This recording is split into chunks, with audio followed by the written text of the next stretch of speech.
Жігіттер, Роза коучтың сектасына кіріп кеткен қызға жоламаңдар. Оларға бүкіл әлем міндетті, бүкіл әлем соның көңіліне қарау керек. Олар сондай мотивпен өмір сүреді. Оларға түсіндіре алмайсың ғой. Олар айтады ғой, еркек пен әйел тең болу керек, равноправие дейді. Хорошо, тең болайық, бірге жұмыс істейік, бірге дамиық, отбасын жүгін бірге арқалайық десек, жоқ, сен несіне еркек болып жүрсің? Енді әйелдің теңдігі қайда қалды десең, мен сенің ұрпағыңды туып берем, мен сенің тамағыңды жасайын дейді да. Ол болса да ата-енемен тұрмайды, ол уже баяғыда кетіп қалған ол.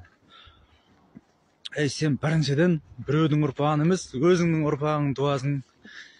Екіншіден, сол бала өссе, бірінші кезекте анасының жағдайын жасайды.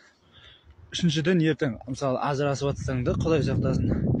Ал сенің ұрпағың деп баланы беріп кетпейді, күйеуіне, наоборот, мен саған баланы көрсетпейін деп тұр, угрожать етіп, алимент төлейсің деп хайбай шығарады да.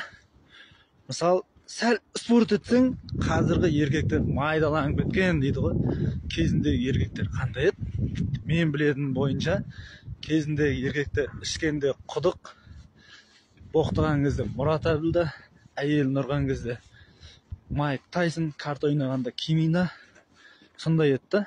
Білмеймін мен, сен қандай еркектерді айтып жатсың? Бар ғой, қазірде бар ондайлар ше, бірақ аз да. Енді бір поколениемен әлем өзгеріп кетеді,